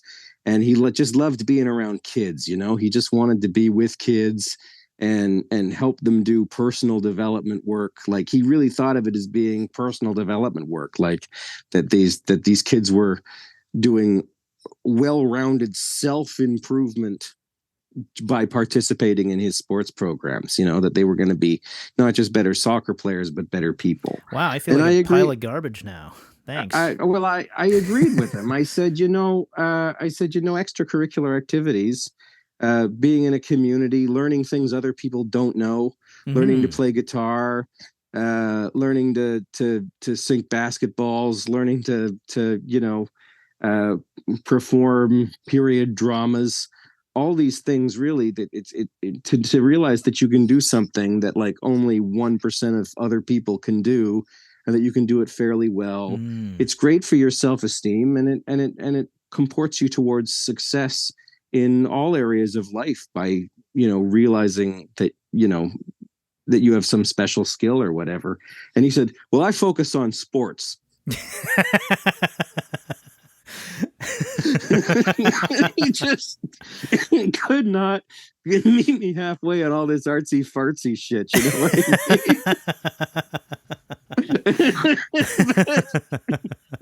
mean? Be the change you want to see, I guess. I don't know. The world would be a better place if others had the insights I now have. Pardon me. Yeah, see, like that just sounded completely distorted and weird. Okay, well, what item were we on there? Well, that was the last one of that list. Oh yeah, that's right. But yeah. there's another study mentioned too, a little bit further down. Researchers found difference depending on the form of spiritual practice. However, spiritual superiority scores were consistently higher among those who came from energetic training centers than mindfulness trainees. In fact, those who underwent energy training were more likely to claim special knowledge of mindfulness, more so than those who were actually in the mindfulness condition. The energetic healers also were especially likely to score high in supernatural overconfidence, That's terrific. Supernatural I'm gonna overconfidence. get that tattooed on my inner thigh. That's my superpower, is supernatural overconfidence. Scoring high in items such as when I randomly open a book on a page number that is meaningful to me, this is no coincidence. I can send positive energy to others from a distance, and I can influence the world around me with my thoughts. Very often, this is what people are in training to do.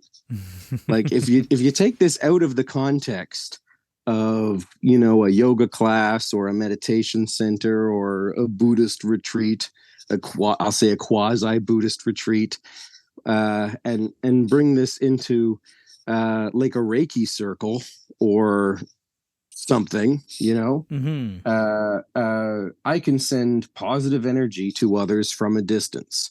Reiki level 2 is just the basic instructions on how to send positive energy to others at a distance. So if you don't believe you have the ability to do those things, you wouldn't have even taken the class. Yeah. It's like saying it's like asking, again, a professional athlete whether they're better at pitching baseballs than other people. Yeah. Maybe not, but if not, why did I spend all this money learning to pitch baseballs? Yeah, and if you didn't feel like it before, then you ought to feel like it after. Otherwise, the course isn't Sure. doing its job. The methodology here I find really problematic, and we've already had a lot of fun talking about that.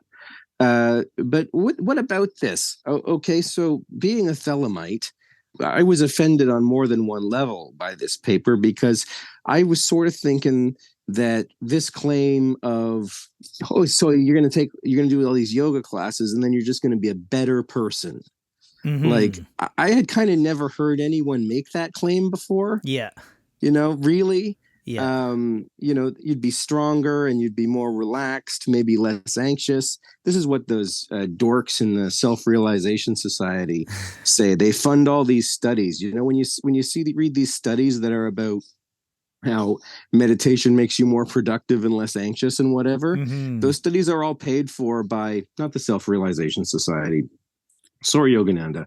Those studies are all paid for by the TM people, the Transcendental Meditation people. So Jerry Seinfeld and David Lynch. Jerry Seinfeld and David Lynch, and, you know, some of my personal heroes, but you know, never mind. And Andy Kaufman. The fact, and yeah. Oh, Andy Kaufman was a TM guy. Oh, he got kicked out though because he was trolling. You know, his sense of humor was trolling. So I think they wanted to dissociate from him as a result of that or something. Yeah, man, Andy Kaufman is great. Yeah, yeah. So, but you know, in a way, the criticism this paper makes is very similar to some of the criticisms in the Dangers of Mysticism paper we read. Yeah, you know, and Crowley is also saying that, you know, if these people had really abolished their ego, they would be less concerned with worldly matters, which is not exactly what our friend, what the hell is his name? I lost my page. Not exactly what our friend Kaufman, holy shit. Not exactly what our friend Kaufman is saying here. But it's a cousin, you know? Yeah. The by, I don't have it in front of me anymore, but the by your fruits you shall know them quotation and, and stuff. Yeah. Yeah. So what do we think of this? Is it similar to the criticisms Crowley has, or is it dissimilar? Well, just what you're saying about, like, the claims that he's making that these other people are saying that yoga does, or that yoga itself is supposed to be saying that it does, is a false argument. It's he's coming from a false premise here. He's already created his hypothesis, and he's inserting a false premise in order to prove his hypothesis. Yeah, but if we're going to say that, are Kaufman and Crowley making the same mistake, right? Because Crowley has that long quotation from Paul's letters to the Galatians, where he lists a bunch of positive spiritual characteristics and says that people who meditate regularly should be like this. And Kaufman does basically the same thing here. He says, compassion, concern, and unconditional positive regard, and that people who practice yoga should be like this. And to me, as a Thelemite, that was so foreign. You know, I do believe that Thelema, the crown of Thelema, this master of the temple attainment thing, is a kind of ego death, temporary but sustainable. You know, like you can sustain it, but what I mean by that is that you can sustain it as long as you need to, and then let it go and take your ego back when you need to use it again. But that on the way there, what we did was become larger and larger people, go through this additive process of absorbing more of the universe, and you know, doing things like the Buddhist meditations on death, or, you know, meditating on different planetary powers or different things like this, you know, expanding. And from the way Crowley talks about it now in the Dangers of Mysticism, it seems like that's the magical approach, and that the mystical approach really is going straight to the end, you know, skipping over all that building up, and just letting the ego death happen.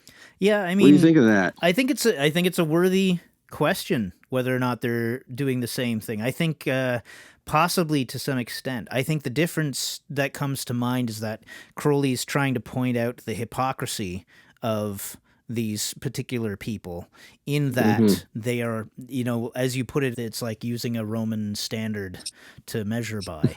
So he's looking at their claims, and the fact that they aren't really showing the fruits of their practice, and so their methods and their insights can be called into question as a result.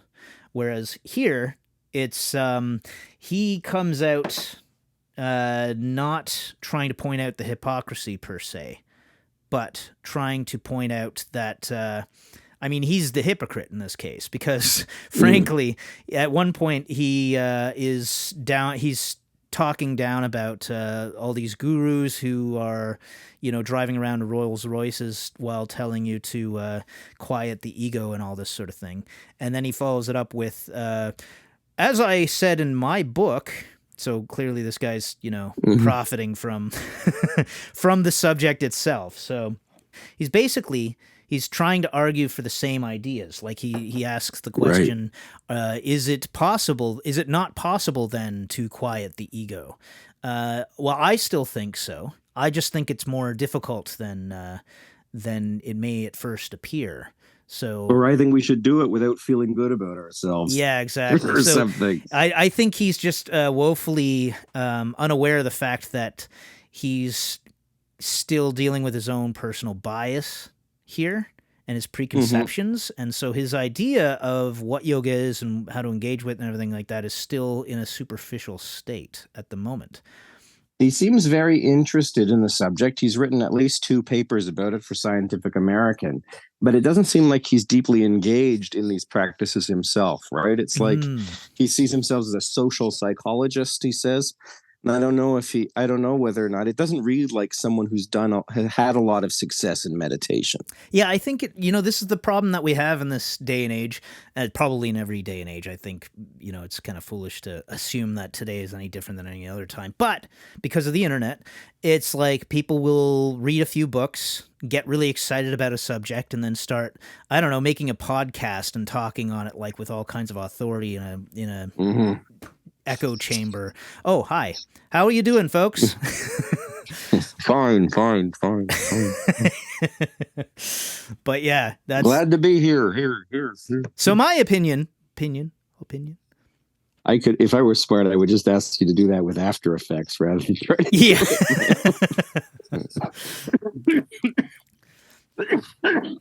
Yeah, Pardon man. me. Especially when you cough, it's like there's audio artifacts. It's usually a tell when there's something, it's not.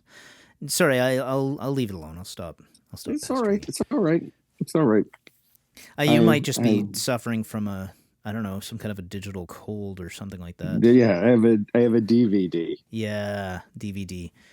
Digital venereal Oh, I disease. thought it was a sex thing. Okay, gotcha. Yeah, Digital venereal disease. digital venereal disease.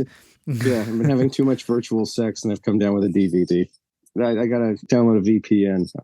There's a couple of more kind of terms in here which I think need to be cleaned up. First of all, he very quickly says, "Oh, spiritual bypassing." Yeah. He just hits it and then glances off it because I think he knows it's going to be a problem.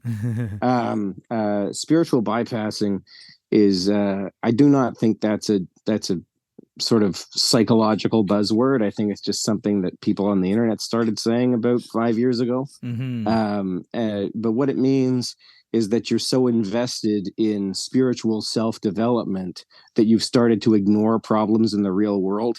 You can't claim to be a good person just because you like yoga. You also have to, take your time off of the mat in, working for causes and like going to the rally for whatever the new thing is, and I think that's a mistake.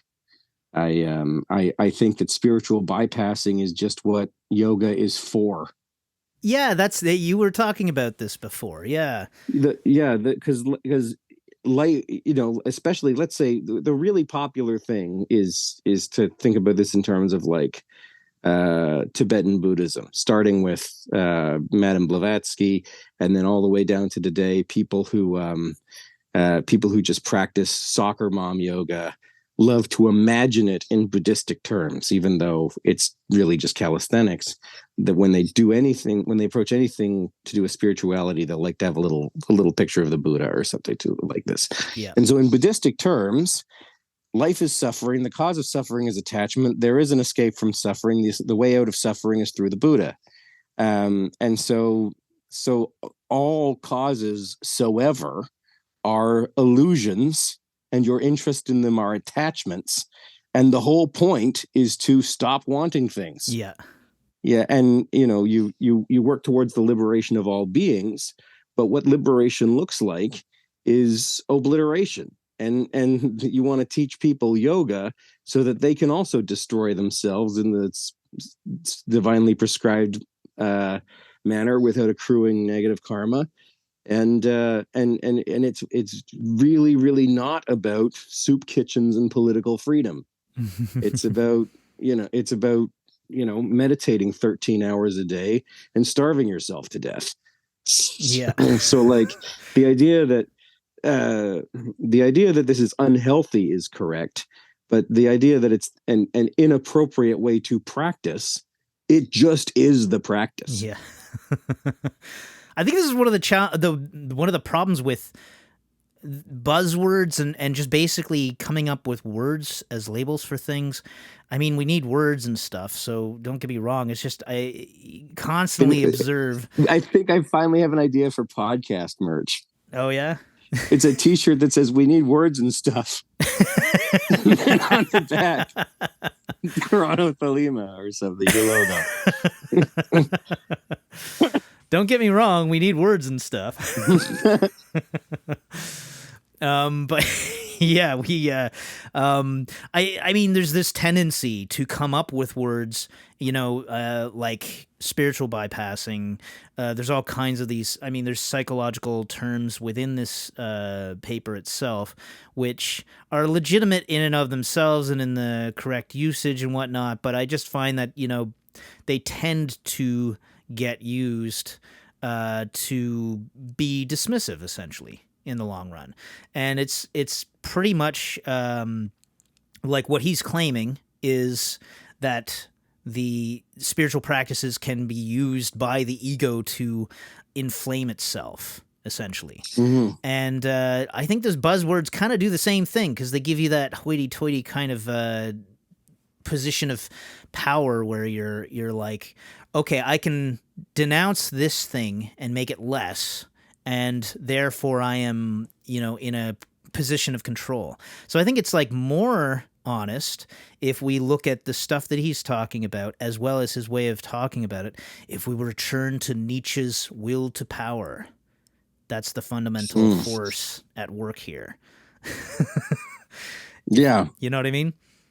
Yeah, I mean, it just is like the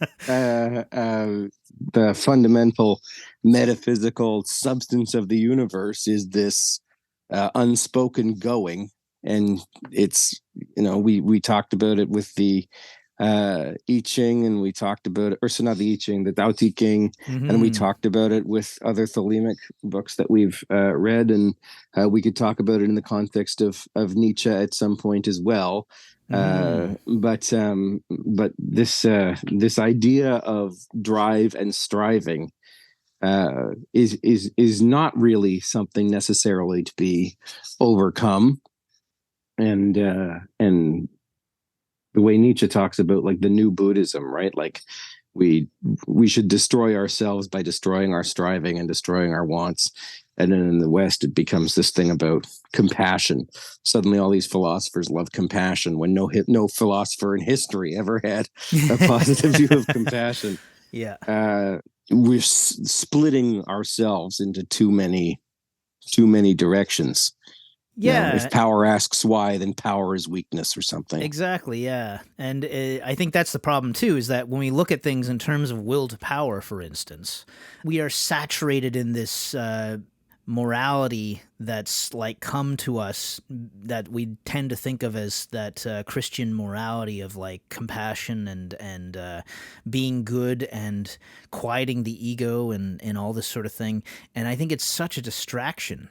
It doesn't need to be, you know, you don't need to, and the automatic reaction is to go the complete opposite direction, of course, but it's like, I don't think that's the point either. I think it's like just sort of like being able to be mindful enough to elucidate what's actually driving you. So these kinds of moral backdrop that are inherent in you, whether you like it or not, and being able to shine a light onto them and have that mindfulness. So yeah, you should be getting something out of your meditation and yoga. You should be getting, you know, some deeper insight and some deeper self-knowledge and that sort of thing. And if you're not, then, you know, it's questionable whether you're doing the right thing or what your goals are. If it's in line with your goals, great. Wonderful. Then you're getting what you need out of it. So our hero, Kaufman, I was going to say he wrote at least 2 articles about it. Looks like he wrote a book as well. He said, as I put it, in Transcend, it's italicized, so I assume it's a title. Healthy transcendence is, open quote, not about leaving any part of ourselves or anyone else behind, or singularly rising above the rest of humanity. Healthy transcendence is not about being outside of the world or feeling superior to the world, but being in a harmonious part of the whole of human existence. Healthy transcendence involves harnessing all that you are in the service of realizing the best version of yourself so you can help raise the bar for the whole of humanity. And I'm reading this because I think it's something large numbers of people will intuitively agree with, right? They'll hear that and it'll seem like a call to action. They'll be very fired up, right? Yeah. It's just not the definition of the word transcend. Yeah. Yeah. If you the etymology of that has to do with something with bridges, like crossing a gap between 2 remote areas. And he says, not about singularly rising above the rest of humanity, not about being outside of the whole. It literally is about being outside of the whole. Like the people who talk about transcendent reality, the transcendentalists are like, there's Kant is one who thinks that you can't necessarily trust any of the information provided by your senses. That the only thing you know about objects is that, for example, this computer mouse that I'm holding has the power to impress upon me the idea blue, the idea small, the idea ovular, ultimately the idea computer mouse. But that I know only that it has the power to give me those ideas, I don't know what it is in itself. The thing in itself is totally remote and of a completely different, inaccessible world. And this is called transcendentalism in philosophy. And he's keeps saying, repeating reality here. Healthy and transcendence involves confronting reality. Well, both the most popular transcendental movements, the Kant's philosophical transcendentalism and the TM people, the transcendental meditation people, I think both of those schools believe that we don't know anything about reality. Yeah. Like that's the premise. Yeah. And trying to confront reality head on is not just about it's not about awareness of my own circumstances. Oh, I'm underemployed and, I can't avoid that question. If I want to become the best version of myself, I have to cut my hair and get a real job. Like that's we haven't even dealing with questions of what is real, if those are the questions we're asking. Yeah. Healthy, just the word transcendence doesn't include the idea accepting the way reality looks and sort of embracing that and trying our best. We haven't transcended anything. We've embraced. Yeah, I mean, just the statement, the problem isn't with self-esteem, but with the pursuit of self-esteem. That's kind of, it's not really saying anything per se in itself, except insofar as what you can read about the person saying it. Because it's like... Well, it's like the pursuit of happiness, right? Like happiness is not self-esteem. It's not something you can acquire, and the people engaged in these practices are not pursuing self-esteem. Mm-hmm. They're pursuing success in the practices, and self-esteem, if they experience it, is a derivative of success in the practice. So that means that this statement is essentially meaningless, except insofar as it gives you some sense of where this guy as a writer is coming from, because it belies the fact that he's got assumptions about it. Same thing as like what you were saying earlier. It didn't, like what he was saying, yoga practitioners claim it'll do and all that sort of thing. You never hear people talk about it in that way. You're hearing this guy talk about it, but it's a false argument to support his thesis. Well, you can imagine a parable like this, right? Like, let's say a guy's worked really hard for 2 years on his yoga practice and has attained some transcendence. Like, let's say for a half an hour one morning, he sustains a state of non-existence. And then when he comes back to himself, gets hungry, comes back to himself, he feels really good about that. It's like, man, I worked really hard and I succeeded at doing something. You can totally imagine his guru saying something like, what right have you to feel good about yourself? Humble yourself and keep practicing. And the problem would be that, like, by feeling good about himself, he's attaching to the idea of himself as a success, mm-hmm. and then becomes less likely to have that transcendent state again, because like he's now in an egoic relationship with her or something. Like, you can imagine a parable like that. And so in this case, the problem really is the self-esteem. It's not the pursuit of self-esteem for its own. It's not the pursuit of self-esteem for its own sake. It's the fact that he has a self to begin with, because what he's trying to do is destroy the self. So like it's just wrong on every level about what yoga is and what it's trying to do. So maybe that's the difference. Is the Crowley paper says, okay, these people obviously haven't attained, because if they attained, they wouldn't be so petty. Mm-hmm. If they attained, they would be focused on teaching and might hardly exist at all, aside from their work in teaching. Whereas this guy is sort of saying that, well, what attainment should look like is being nicer. That attainment itself is just the state of kindness. And that's That so they're wrong about, well, they're right that, like, attained people are probably, in our pretense is that people who've attained should be humble and kind. Yeah, which should be the Humility and thing that you're kindness. actually testing, if that's the way he's approaching it. That should be sort of the theory that he's putting to the test, Hmm. instead of being like the assumption that he's testing the results on, and that Sure. sort of thing. You know what I mean? Because Yeah. instead of gaining some deeper insight for himself, he's denouncing the people that he's testing or looking at as the test subjects. There you go. That's right. Instead of looking at that's another difference between the papers. This guy's looking at beginners. Yeah, People who've taken some classes. yeah, He's not traveling the world in search of highly enlightened masters and interviewing them. yeah.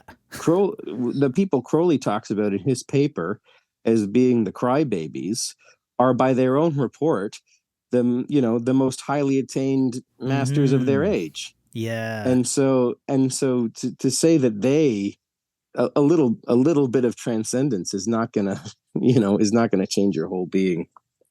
I listened to a podcast last year called Astray, which is a very, very, very good. And they're investigating a phenomena called India syndrome. And lots of famous places have syndromes like this, where you go and you see the Mona Lisa, and then it doesn't look, you're surprised by how small the canvas is. And, Mm. it didn't really change. You don't feel like a different person. Like, there's me Mm-hmm. before I saw the great masterpiece, and me after. Yeah. You feel like depressed for a little while or something. Or it can work in another way where, like, maybe you're there and you can't even see it because you're so fucking excited. you know and so India syndrome is one of these types of syndromes. But what happens is that people disappear forever, and they go and they check themselves into these ashrams, and supposedly they attain enlightenment, and then their families can never find them again. And what the after a great deal of investigation, what our hosts find, spoiler alert if you don't want to listen to Astray and then come back, what the hosts find is that there's a problem in India where of, like, weaponizing narcotics. So, like thieves, like gangsters, might dose people with, I think it's dentura. They might, like, poison someone, Oh, and the yeah. consequences of getting dosed with this flower is that you lose your ego. That for a couple of days, even, you don't exist anymore, and you're just wandering around like a babbling zombie. If you saw your mom, you wouldn't recognize her. Wow. It's this toxic substance that detaches you from your ego and leaves you just like a body floating around. And so I guess it's common in India for people to dose each other with this toxin, and then people, they maybe just fall in the Ganges and drown, or they get robbed and they can't find their way home. And there was one example of a guru who ran an ashram who was giving this drug to their students. Mm-hmm. And in a way, I mean, it's not nice to drug people without their permission. But in a way, this is appropriate, because if someone with a robust ego who's never done real yoga a day in their lives is on vacation in India to find themselves for 6 weeks, they check themselves into your ashram, and they say they want to have, like, a transcendent experience. They want to talk to God. Like, what are you going to do for them in 6 weeks?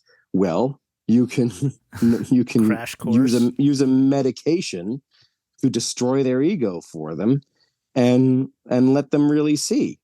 And then people throw themselves out of windows and drown themselves in rivers, and they don't all, maybe they don't all die, but they become zombies. Write a letter to your mother and say you never want to see her again. I write the letter to the mother. And so, like, but in terms of what the goals of yoga are, this is like immediately, if you want to talk about ego, like ego transcendence, ego death, or spiritual this bypassing. this drug this drug accomplishes it immediately. Yeah. Like, this is I think we talked on here before about this woman, and I'll look up her name and I'll tell you later, but this woman who just, like, she would forget to feed herself all the time. And so if her disciples didn't feed her, she wouldn't eat. Like, and then, you know, people would go to her for hugs and blessings and stuff. Like, this is what it looks like. This is the shape of it. If you're really doing work in sort of the Black school context where you deny that we can know anything about existence. Like, if you're trying to transcend, that's what it looks like. It's like, I don't acknowledge reality or myself at all in the same way anymore.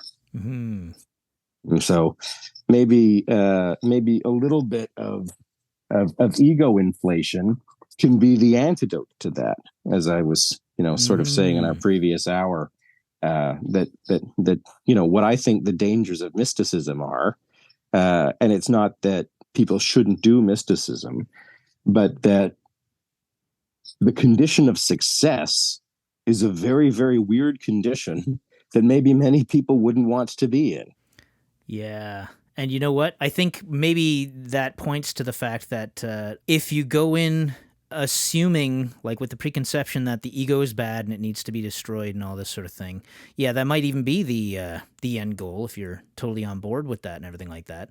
But by going in with that preconception that the ego is bad, you're going to potentially end up getting caught off guard by it, rather than being able to work with the ego as just simply a part of yourself that, you know, instead you're demonizing it, you're trying to, but then that's just where it sneaks up on you. I mean, you're right that the ego is a part of the self, because we also have a subconscious and a super consciousness and a God consciousness and other things like that. But for the beginning practitioner, even for the intermediate, the ego is basically the entirety of what they think of as the self. You know, it's the ego in the body, and there's no way to be aware of anything else, you know, except maybe when you're dreaming or something. So to say the ego is bad, like, the goal may be to transcend the ego, but to start with the ego is bad, it's just like, I am bad. Yeah. The ego is the whole thing. Yeah, that's very Black school.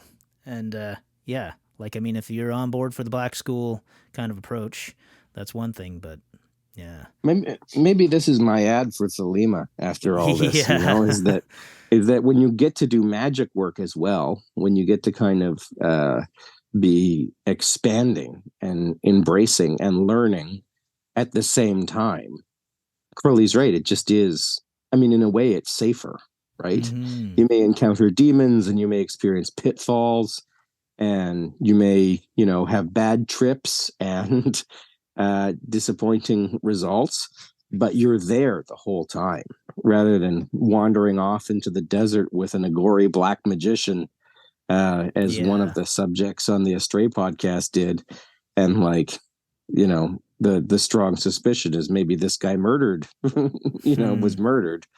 Well, you know, and in the context of mysticism, like, maybe that's okay. Maybe it's okay that he died alone in the desert, because, you know, it's at the hands of his guru.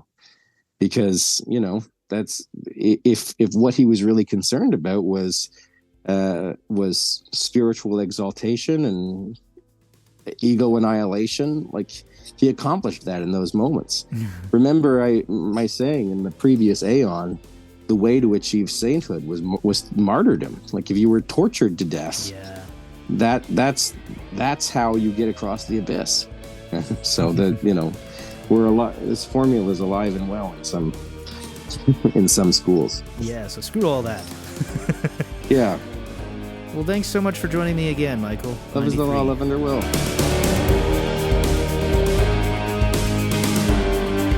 Thanks for listening. Look for Toronto Thelema on Instagram, Facebook, and YouTube. Watch for events in the city. and join us again in the darkly splendid abodes.